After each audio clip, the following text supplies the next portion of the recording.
Hey there, I'm Lindsay Dreyer, the Joyfulpreneur. Welcome to the Work-Life Juggle, the podcast for working moms where we talk about relationships, running a business, parenting, and self-care. Let's live your best life, ladies, and make some space for joy. We are talking about goals today, #goals, with Christy Bowie, and how you can reverse engineer your financial goals specifically, which is actually one of my favorite topics, by the way. I am obsessed with business planning and goal planning with your life in mind. So tell me about how you look at goal setting and what exactly reverse engineering your goals means. Absolutely. So I have a little pet peeve about the business world, particularly like the online business world, that we are just fed this narrative that like some pretty looking number should be your goal, right? Whether that's 6 figures, 7 figures, 10K months, I don't really care. But I feel like we are constantly fed that like that should be our goal. And at the end of the day, like that means nothing, right? To somebody that may mean like, oh, wow, this is like financial freedom. I can do everything I want. And then to another person that might be like, okay, cool. I can now like pay my mortgage, right? It's this number that we are fed that is just like so general. It just kills me. So we'll start there.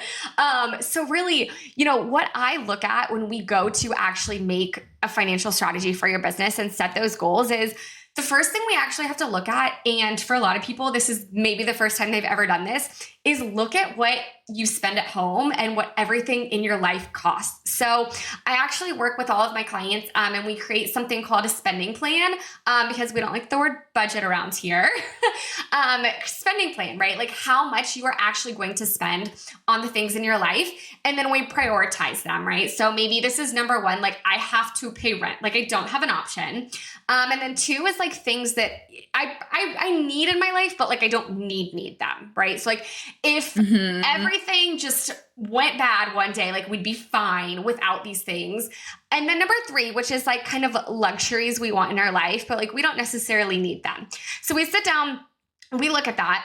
And then we will also layer in things like, do I want to be saving money for maybe a retirement, for a down payment on a house? That's a really common one I hear. And then of course we layer in taxes because we cannot forget about those as business owners. And from there, we actually start to look at what you need to be taking home each month. And that's really kind of like where we start this whole journey of, okay, I really need to know exactly what I am spending at home to take home. So that's kind of like the first step I do with people in this journey. That flips what everyone thinks on the top, it's complete opposite of what everyone thinks they should do. They're like, no, it needs to be $500,000. You're like, what kind of life is that? And it may be so different for somebody. Like I have clients who live in New York with kids in private school. And it's like, that's a very different standard of living than I live in Texas with, no state income tax, praise the Lord. And I don't have kids. And my husband also has a job. Like, it's just it's a different thing for each person. And so that standard of living, like we've created in our heads this narrative that like that number is going to give me everything, but there's no comparison. No, there is not. As someone who lived in Washington, D.C. for 16 years and then relocated to New Hampshire, my cost of living dropped precipitously. So it is completely dependent on where you live, your lifestyle, if you have children or not, do you love to travel a lot? So yes, I love this conversation. And I think it is so important in particular because it defines success in a super concrete way. And it can actually make you feel like you are winning life.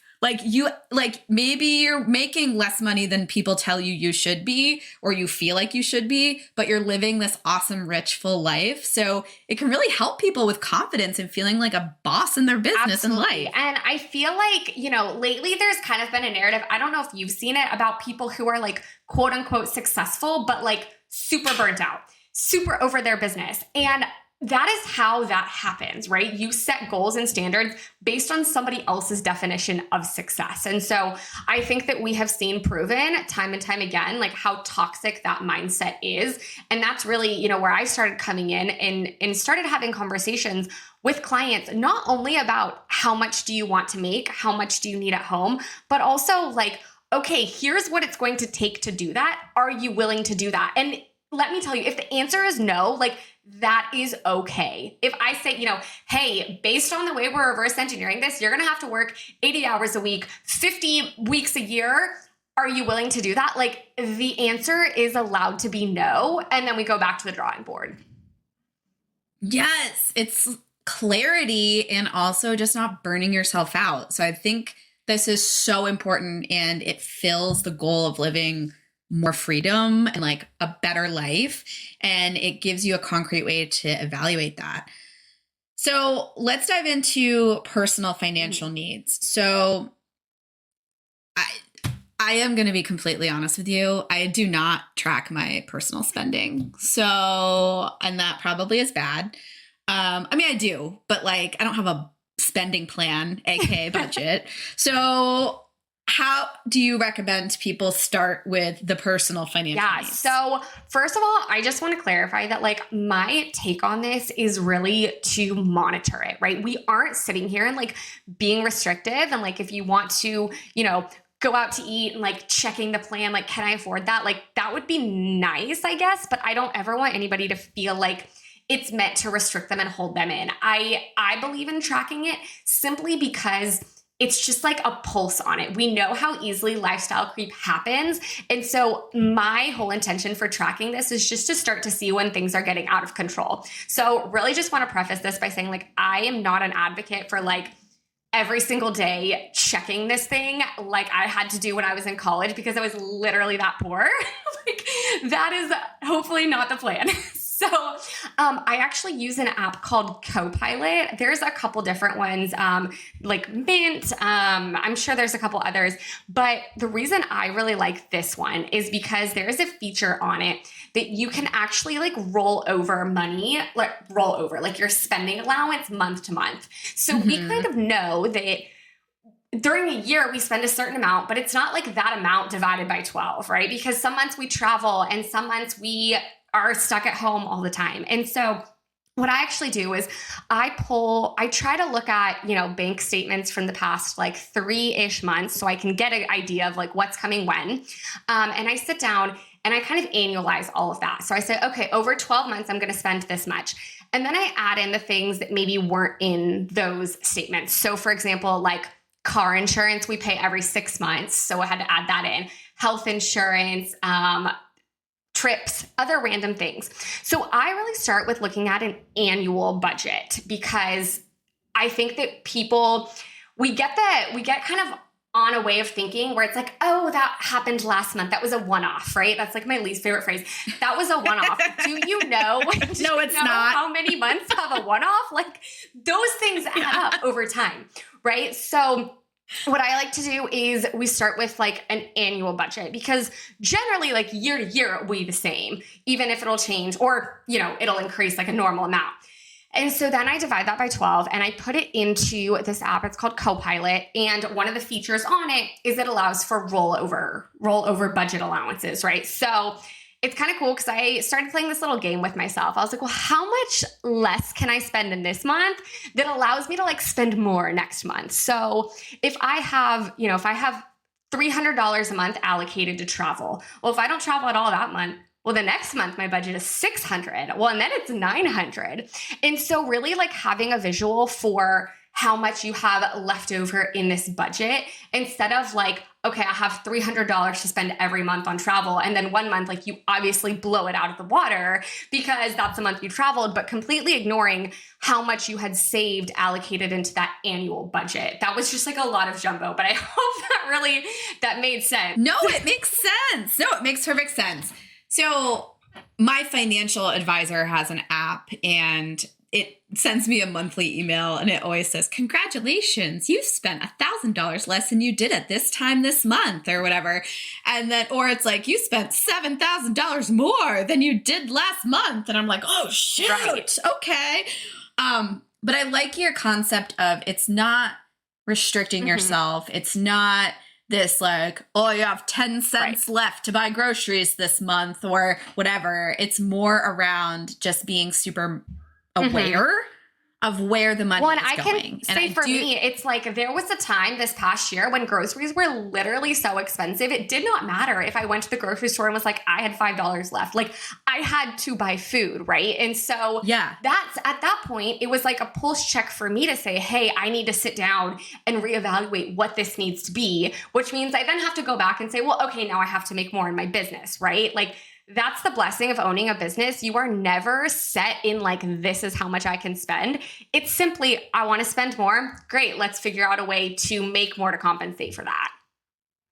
Yes, it is the downside and the upside of owning your own business. You're in charge of it, which is great and awful.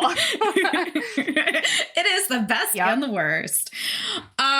Okay, so lifestyle, I think, is a big piece where you were talking about the person who has the financial goals of making X, but they don't want to work 80 hours a week. So tell me more about factoring in your lifestyle preference to this reverse engineering of your financial goals. Yeah. So that's actually really one of the reasons why I love doing this like ranking hierarchy system of like, what do I want in my life? So you can see, so I actually have a worksheet that's basically called like your break even, right? Exactly how much you want to allocate into each section. And so it will add up, your priorities 1, 2, and 3. And then we also layer in, of course, taxes, savings, and then debt payment if you have any of that. And then at the bottom, we get this number that's simply like how much your life costs each month. And I love it because what you can actually do with some of my clients, I actually work this, we'll talk about this later, but I work it a step further and say, if this is how much you want to take home, this is how much your business has to make. And then if we say, okay, that's not realistic, we can actually go back into this worksheet and it's literally like a plug and play. You can say, okay, well, if I want to, for me, I want a housekeeper. Like if I want to plug that in, I go in, I add that and I see what that number becomes. And it's simply like a math game, right? You go in and you see, okay, well, I could live without X, Y, and Z if I don't have to work as many hours, right? So it's really just you playing with this and like seeing where the math works out. And I wish I could say that there's a way to make infinite amount of money without working infinite hours, and like props to you if you have that figured out. But if we're looking at this realistically, like there are some times when something has to give, and maybe that's your lifestyle in terms of what, things you want to buy, or maybe that's how much time you want to spend with your family, right? So just going back and forth and saying what gives me what answers. It's kind of just like a balancing act right there. It's a way to look at everything holistically. Exactly. You're looking at, it's not just money. It's not just time. Right. It's how time and money and energy are all playing together. Okay. I want to dive into business financials because I feel like this is a topic that a lot of people are scared of. I will say when I work with people, personal finances, one thing. Business finances, oh baby, that is like a whole other animal. And I don't know why, but it just is. So let's dive into what do you need to know about your business finances? So I think, again, I have some problems with the online business narratives. Can you tell? Like I've said that multiple times already. Honestly, they all suck. So I'm with you. Like, let's talk about this reasonably, right? Like, let's talk about actually knowing things. This is great. So I feel like there is a big emphasis on profit and profitability in the business world, which, don't get me wrong, is great and it is very important. But I think the missing component here is cash flow and the timing of cash, because we can look at, from a financial standpoint, I'm not going to get into all like the accounting jargon of it, but you could have a very, very profitable business. But if the timing of your expenses do not match the timing of what's coming into your business, I actually find that timing issues are more of a problem for my clients than profitability issues.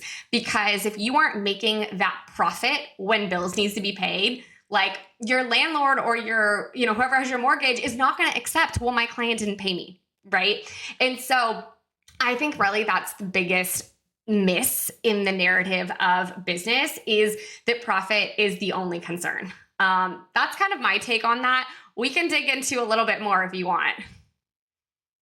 No, I actually totally agree with you. So my first business, and I still run it today, is a seasonal business. And from November to March, we do not have money coming in. And you have to plan for that the rest of the year. Yes, like if you just looked at your bank statements or your bank account and said, oh, I have money now, and you've spent it, that's when you're getting yourself in trouble, right? As opposed to forecasting and looking ahead and saying, what do I have to be prepared for in the upcoming months when I might not have money coming in? And I see that a lot. I work with, some people in the wedding industry, and I'm in Texas. So like summer is like a no-go here for the wedding industry. I work with clients who have the exact same thing, right? We have to know what's coming up in the future, because if we haven't been preparing for that, we're going to be in trouble. So do you recommend using a similar annualized budget or spending plan for your business? Yeah, so it kind of depends. I actually really like to have kind of a cash flow model. And I am having a class soon enough, and I'm sure you have the link, I'll send it. But basically that's going to have a template. And really what we do is we look at exactly what's coming in each month, what's going out each month, and how much we have to maintain in that account just for our own personal sanity, and to know that if everything went wrong, we could still pay the bills. And so really for that, I recommend looking, we'll probably look at a span of 6 to 12 months in the future. And just like we do with our personal finances, just play with some numbers. If I spend this, if I only make this, if I look at this, and we'll look at that cash balance 6 months in the future, and we'll say, is that good or is it not? And so if we're still in a good place 6 months in the future, we're probably okay to be making these decisions, or 12 months if it's a super seasonal business. Really just depends how long that's going to slow down for. But really looking how the decisions we make now and how that cash we have now is going to be reflected in a few months once we're through the seasonal time period. So I'm going to kind of maybe go off topic a little bit, but I bet you deal with a lot of people where money mindset is a problem. And I am not one of those people. I'm obsessed with money, and I love making money, and I think money is energy, and I've never had that problem. But I know lots of people who do. So what do you recommend in terms of fixing the money mindset of people who tell themselves, I'm bad at money, money is evil, money is the worst? How do we get out of that funk? I would say the number one problem I find when people have, money issues, it's you are associating money with an emotion, right? And so the number one thing is we create a system, because the more you think about it and allow human emotion, and honestly, I view this in anything, it's not just money, but the more you allow human emotion, because we are humans and by nature, we don't always make the best decisions. If that emotionality gets to you, then you risk making a bad decision. So the more we systemize this process, and the more you view it as, okay, once a month, I'm transferring this to this. Doesn't matter that it's money. It's just a process that I do every single month. Just like answering my email, right? Transferring money from your business account to your personal account. If you know exactly what that amount is going to be each month, you know how to do it, and you've gone through it every single month. It's simply a process, right? And I think the best thing that I find is just having that system and saying, at the end of the day, this is a piece of paper or a number in a bank account, right? It's not something that we have to associate a ton of emotion to. So really just having repeatable systems that we already know and not allowing that human error to come in is really just the best thing that I found. So yeah, systems are safety. So having that safety net of just knowing that it's systematized, it's organized, you can see it. I love that it's taking the emotion and a lot out of it. times, So that makes a ton of sense. You know, I am by nature the accountant. I'm just a facts person, right? And sometimes I work with professionals who just love serving, right? Whether I have some therapists or, you know, even like my event planners just love putting on beautiful events. And sometimes it's just having that pushback that's saying, you know, here's the facts and here's the numbers of it. If you do this or you do this, this is going to be the outcome. Do you feel good about that? And so, you know, I think for a lot of people, it's just having someone push back on that a little bit. Mm-hmm. There's definitely a difference, and I'm curious how you approach it, in somebody who's in startup growth mode and they haven't reached a part of the point in their business where they're making sustainable income. And then there's people who are making sustainable income. And so for people who are listening, who are like, yeah, this is all well and good, but like I'm not paying the bills right now. So and I'm still in growth mode. What advice do you have for them? Can they still reverse engineer their goals? Absolutely. And I would say at that point, I want you to create 2 like goals for yourself, right? So we have one that's like the floor. So that's just the minimum we need. And I was talking to someone about this recently, and it's like, being so realistic with you, if you are not at that floor, you are probably not in the place yet where you can make those decisions that you really want to in your business, right? You have that client that you don't love working with. And I'm all about like only working with the people you want to, but if we aren't at that floor, that's going to impact how we make business decisions. I might have to create this custom offer, even though I really hate doing that thing. Or I might have to work with this client who they're just like not ideal for me. And I love creating that floor because like we know we have to do that stuff until then. But we also know once we're above that, we have the freedom to create those choices. So I would say, multiple goals for yourself, right? So number 1 is like the floor of like, I am covering what I need to.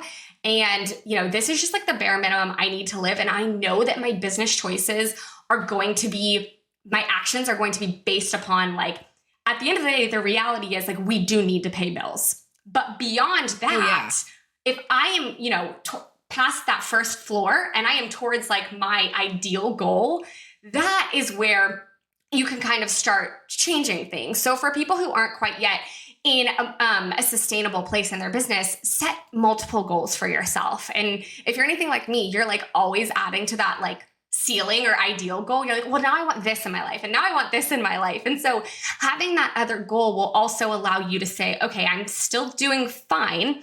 I am still reaching the point where like, I will be okay. It's just a different view on that. That is awesome. I love that. So it's just set that like, I have to make this or I'm not living. Exactly. Like, that is, and that's sometimes like the reality of it, right? I mean, I wish I could sit here and say like, there's, the answer is this, but sometimes the answer is literally we have to make more money to pay our bills. And, it's important to know that, I think, even though I don't always get to deliver like the best advice in the world, like, wouldn't you rather hear you have to make this decision than get 6 months down and be in financial trouble and you had no idea?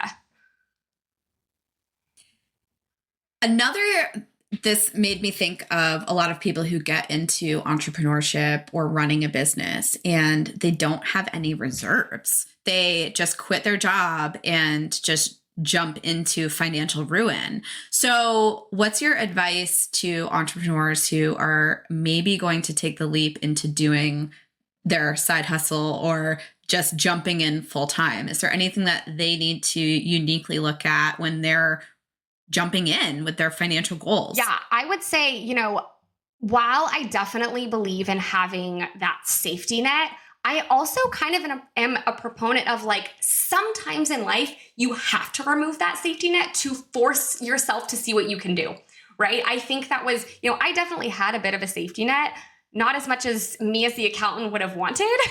And I learned that like, sometimes you just have to prove to yourself what's possible. So I go back and forth on this one. I definitely believe in like having, if you can have like 3 to 6, like what I would call priority 1, like has to be paid, like my electricity and my rent, like those minimal things. If you can have those, I think you will be able to run your business not from a place of scarcity, which long-term is going to create a better impact for you. But I'm not going to sit here and say like, you need to have 2 years of savings in your account, because I do believe there's a little bit of pressure you have to put on yourself in order to see what you're capable of. So I would say number one, have that reserve if you can. And the second thing is know what the numbers need to be. Kind of what I've been saying the whole time, right? If you don't know what that number needs to be, what you need to make in your business to cover your bills, then how can you make informed decisions? So really, really dig into what that is. And then the other thing that I wanted to add is, especially if you are leaving a business or leaving a company, if you have like a W-2 job, if you have benefits, think about all of those things. Let me tell you, health insurance, you got to pay for that yourself. So all of those things that you may not be making like in your salary as an employee right now, if you are getting ready to make that leap, just sit down and think about everything that you are going to lose and how, and that sounds bad. I'm not saying don't do it. I'm just saying like have a realistic number of what that looks like, because replacing your salary isn't like making the same amount financially.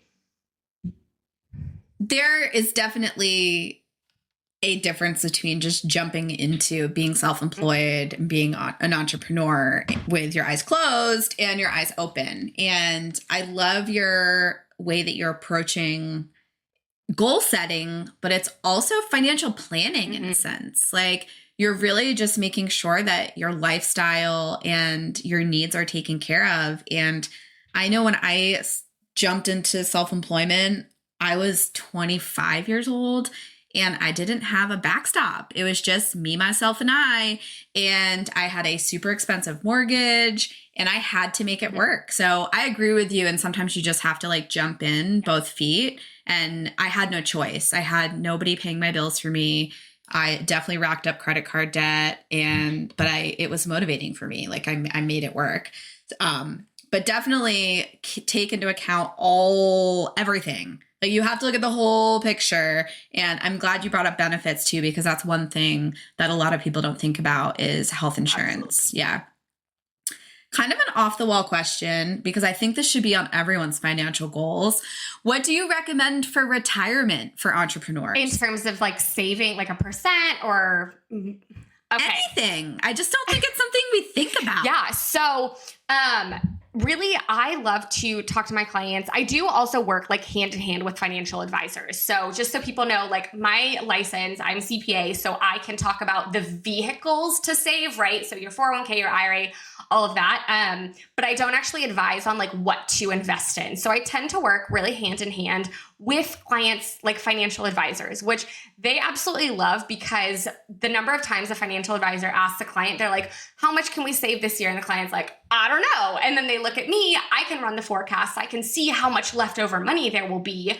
And then we can contribute. Like that is just the super ideal scenario. But I really like for clients to look at, same thing as I said before, systemizing something like this. So we start with, there are multiple types of retirement accounts. And I think what a lot of people don't know is that you can create the same sort of retirement system as a self-employed individual as your company does, right? So there are options for you to have a 401k. So you will have two ways to save to retirement. So one is called an employer-sponsored plan. Now you have to remember, as a business owner, you are the employer, right? So that's a huge benefit. You can create your own plan. So you can, if you're solo, you can have a solo 401k. There are options like a SEP IRA. There's just different options based on the structure of your business. And you guys, you can save so much in a tax advantage way in this account. I think that when I saw how much you could save into these accounts, when I was working at a firm and we were advising clients on doing this, I was like, wait a minute. I want to be able to do those things. And so instead of just, like 22,000 that you can save into your 401k right now, you can actually save more than double that in a tax advantage way. So there are huge tax advantages to that. And then there's also the normal one that people think of, which is like your IRA, and this is an individual retirement account. This does have like a lower contribution limit. I believe it's $7,000 for 2023. It changes every year. I promise I'm usually up to date. But you can also save in those accounts, and that is really something that you can do a little bit easier. I think I just have mine like at Vanguard. That's just a little account that you can open to start saving. So many modalities that you can save based on how much leftover money you have. Yes, thank you. I have a solo 401k and you can sock away tons of money. And the other really amazing thing is that you can actually borrow from it to buy real estate, which is amazing. So yes, we have so many really cool tax saving vehicles at our disposal. And I wish that entrepreneurs, once they get to that point of financial sustainability, like take advantage of all the things, like have somebody like Christy in your corner that can advise you on tax things, because whether it's an S Corp, whether it is your retirement account, like you need to be smart. And if you are smart with your money, you get to play with it more and it makes it more fun. And once you get to that level, like taxes are massive and it's a huge portion of what you're making. So yeah, you're right. So many strategies that I work with clients on, like how do we minimize this in a way that makes sense for ourselves now and in the future? Any last pieces of advice about reverse engineering financial goals? I feel like this was just like a crash course in being a boss about money. This was great. I love it. Yeah. And I would just say, like, my tip to you guys is like, this is allowed to change, right? Something I say all the time, you are allowed to change your mind. And if you get to a point where you're like, now I don't care about making so much money, I care about my family and spending time with them. Or maybe you get to a point where you're like, oh, I have kids in school now and I want to make more money. Whatever that phase of life is for you, you can change this and you can sit down and say, what are my goals based on this? And just, it's kind of an ebb and flow constantly. So nothing you ever do is like set in stone. So I would just say constantly be aware of this, be touching base with it. Especially, I think a lot of people get a little overwhelmed with finances when they don't look at it for a while. So make that systematic. Have one day a month where you close your books, you look at how everything went, you look at the future. Just make it part of your routine. And soon enough, like it'll just become second nature. Yes, that is like being the CEO of your life and business. Absolutely. Don't put your head in the sand. Please don't. Look at the money. What is your key to joyful entrepreneurship, Christy? I would just say there's so many things. I would just say for me, like mostly this, right? Like figuring out exactly what I want and what it's going to take from me. And circling through, am I willing to do that? What do I want? Right now, I am in a phase in life where it's a very unique time. My husband just graduated from grad school and he's not starting his job for 2 more months. And like, this is the only time in our life where we like are not both working crazy jobs. And so we're taking a month off to go on vacation and spend time together. And for me, like my priority this summer is not landing clients, it's spending time with him. However, when he goes back to work, I'm going to say, well, he's working anyway. Now I'm going to ramp back up. And so really constantly being in tune with, what that means for me and being aware of myself that like, Christy, you made this your priority. So don't go look at your bank statements and like be upset, right? You made this conscious decision. And so, I would just say, taking note of what's a priority in my life at that given time. Well, I hope you enjoy that month off. Thank you. I'm so excited. Good for you. Yeah. And where are you going? Anywhere We're going on a cruise around Greece. So like literally a dream. I am just, right? Like once in a lifetime thing. So. Okay. That's amazing. We're closing on that. Hashtag life goals. Absolutely. Well, thank you so much for dropping all of your money knowledge. And if anyone wants to get in touch or find you to work with you or stalk you, where can they find you? So you can find me. I am mainly on Instagram and LinkedIn at It's Christy Bowie. The it's in front. I always say it's and people get confused, but that's part of the at. And then on LinkedIn, just Christy Bowie CPA. And then I do also have some little freebie classes on my website. And one of them is what can your business afford? So basically walking you through exactly what we were talking about, what that cash position is going to look like based on certain positions or certain decisions you make. So definitely check that out. Yay! I hope everyone checks those out because you need to be a money boss to enjoy an amazing life. Amazing. I have a question for you. Would you like to stop fighting about the dishes, the laundry, and everything else household related? Well then, ladies, I got something for you. I have my mini course, and it is called Creatively, I Know, How to Stop Fighting About the Dishes. Also, did I mention that it is free? Check the show notes for the link, and hopefully it will help you stop fighting about the dishes.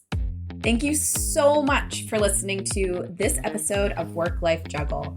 Your support means the world to me. So if you loved this episode, share it on social and tag me on Instagram at the.joyfulpreneur. I will choose one lucky winner per quarter to get a free one-on-one 1-hour coaching session with me where we can talk about fair play or your business. Until next time, stay joyful.